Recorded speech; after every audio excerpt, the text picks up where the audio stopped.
Hey there, guys. All right, and welcome to week 93 of World War II, June 6th, 1941. British officers abandoned their men to the Nazis. I'm gonna guess this is in reference to Crete. I think of anywhere else this would happen. Guess maybe it could be.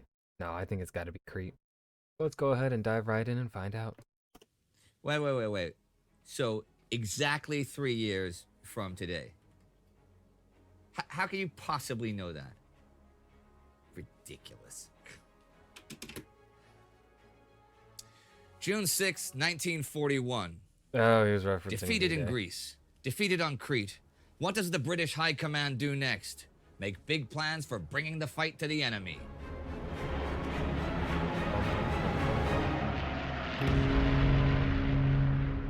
I'm Indy Nidell. This is World War II.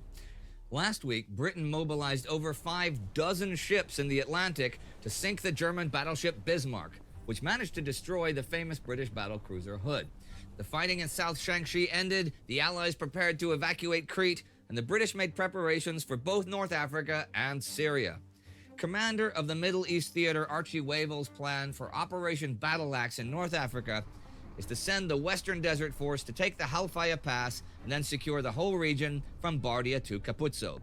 They would beat the enemy from Tobruk to El Adem and then head west towards Derna and Mechili. Their garrison, now under siege at Tobruk, would attack the enemy in the rear when things got going. The planned date for the kickoff is the 15th. And that's mainly because they're rebuilding the 7th Armored Division at the moment. The Matilda, cruiser, and light tanks brought in last month from Britain by Operation Tiger are being modified for the desert, and their crews are being trained. British Prime Minister Winston Churchill, he's pissed off that it's taking so long, but Wavell says he will not begin until the 15th. The thing is, Erwin Rommel, commanding the enemy, is also building up and consolidating his forces. He now has the 15th Panzer Division and Italian infantry at the border region. That's like 100 tanks and 40,000 men. Damn. David Braddock says the RAF has 105 bombers and 98 fighters there, and the Luftwaffe 84 and 130. Well, that seems fairly even until you realize that many of the British crews have no battle experience, having arrived fresh from Britain to make up for the crews lost in Crete and Greece. In terms of actual tactics, Wavell's been looking at 3 different plans. One is sending the 7th Armored to actively seek out a battle, but that would disperse his forces and they might not find battle. One is to just hold the coast and then swing the armor around to the left against Tobruk.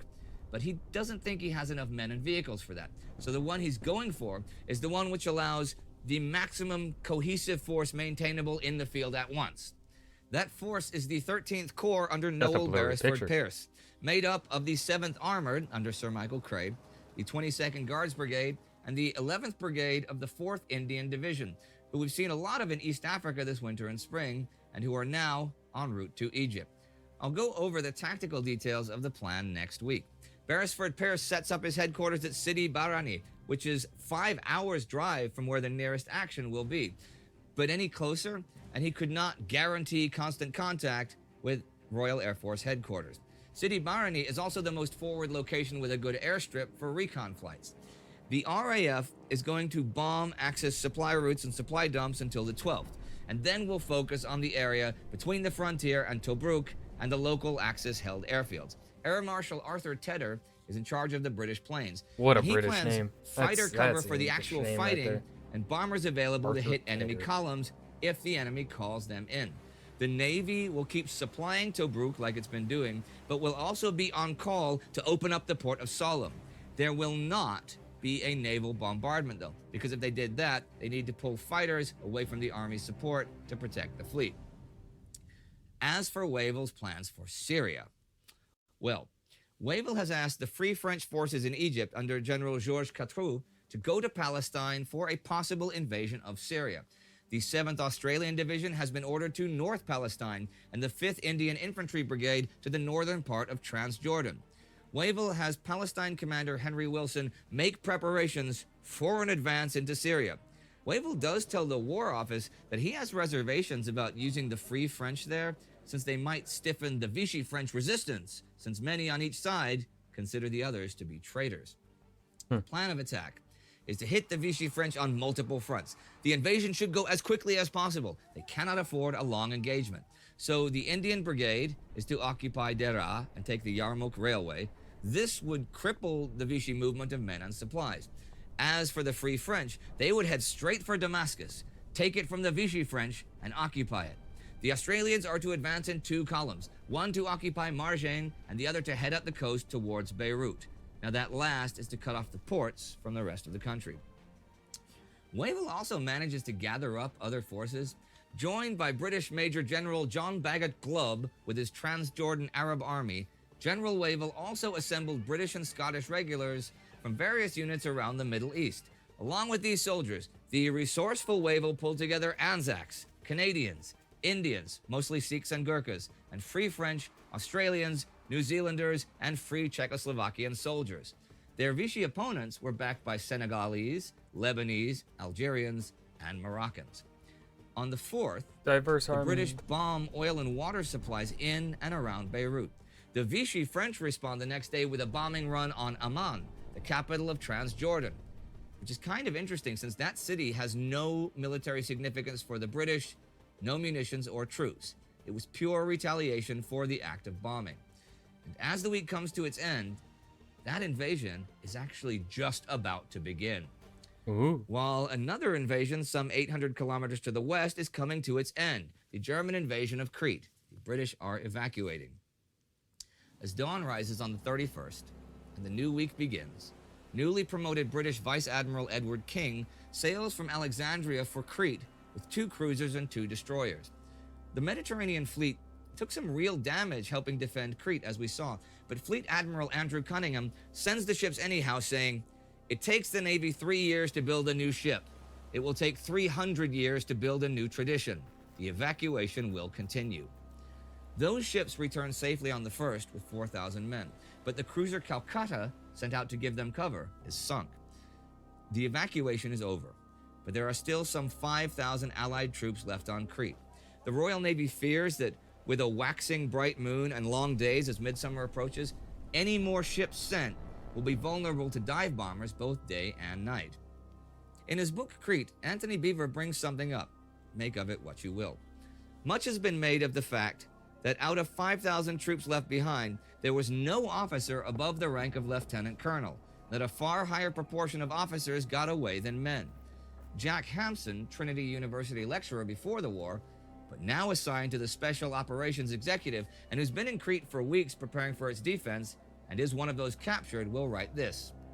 One of the worst episodes in the affair was the notion that superior officers were especially valuable, that there was an obligation upon them to... I love that this is a consistent military thought process. All these decades later, still there's that beef of like, why the fuck are you more important? What the fuck did you do? You're an officer. How are you more important? Right? to save themselves, that they were not firmly and personally committed in the issue of the operations they were conducting, and would have an opportunity to try again another day. There were some honorable exceptions, but for the most part we witnessed a damnable and disgraceful scramble for priority, a claim to the privilege of escape based on rank and seniority. I agree with Jack Hampson here. Certainly a fair amount of blame for the failure of the defense at Crete lies with Commander Bernard Freiberg's interpretation, or lack thereof, of the intelligence provided by Ultra. No commander so far this war, until Freiberg, has received such precise intelligence on what the enemy was planning to do, when he was planning on doing it, and with what forces he was going to use. But Freiberg remained adamantly convinced that the main invasion, in spite of the intelligence, was going to come by sea. No intel ever mentioned any seaborne troops arriving. It did say that mountain troops were to be part of the invasion, but Freiberg assumed they were coming by sea based on his own speculations and not what intelligence had actually provided. It's one thing, though, to believe that before the invasion. It's another to continuously refuse to believe what is happening after the invasion has begun. He did not even turn his attention to Malmö until 2 days after the airborne invasion, by which time the Germans had not only taken the airfield there, but had landed reinforcements in numbers so large that a German victory was guaranteed. I read an anecdote in that book that Dr. Theodore Stephanides, who served in the Royal Army Medical Corps in the battles for both Greece and Crete, notes that once back in Cairo, the military bureaucracy is as much fun as always. People who served and fought in Greece and Crete are notified that the colonial allowance, which they receive for service in places like Egypt, will be docked from their pay for the entire period of their absence from Egypt, spent actively fighting the enemy in Europe. So the men spread the word. What? That's gotta lead to a general strike, an army strike. They're going to each get a special Crete evacuation medal with the inscription Ex Creta. In London, morale is at a low. For There's not going to be a strike. What? all the jokes that BEF stands for back every fortnight, you cannot ignore two recent evacuations. Germans advancing in North Africa, the coup in Iraq, the Luftwaffe bombing of the House of Commons in May. Even the sinking of the Bismarck last week did not really make up for losing the Hood. Churchill takes a ton of criticism. People wonder that if the Germans can take Crete by air from 350 kilometers away, what's going to happen to Britain? Ironically, after Crete, they actually do not have to worry about a similar attack on their own island. Kurt Student, who planned the whole airborne operation, and his officers go to Germany and are awarded the Knight's Cross of the Iron Cross. But while there, Adolf Hitler tells Student that Germany will never do another airborne operation, and that Crete shows the days of parachute troops are over. Most of Student's men will be sent to Operation Barbarossa, the coming invasion of the USSR, as ground troops. Germany took 6,580 casualties in the whole 2-week Crete operation.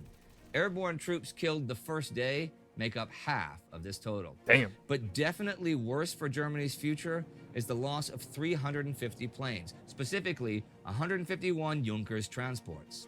And here are a couple of notes to end the week. On May 31st, the mayor of Baghdad surrenders and Britain officially wins the Anglo-Iraqi War.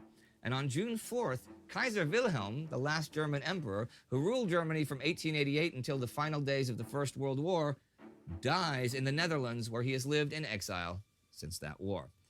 And another week of the war comes to its end, with British success in Iraq and failure on Crete, but immediate plans for Syria and North Africa. The invasion of Syria is planned for 2 days from now. Yeah, that went quick. And with a hodgepodge of forces as well.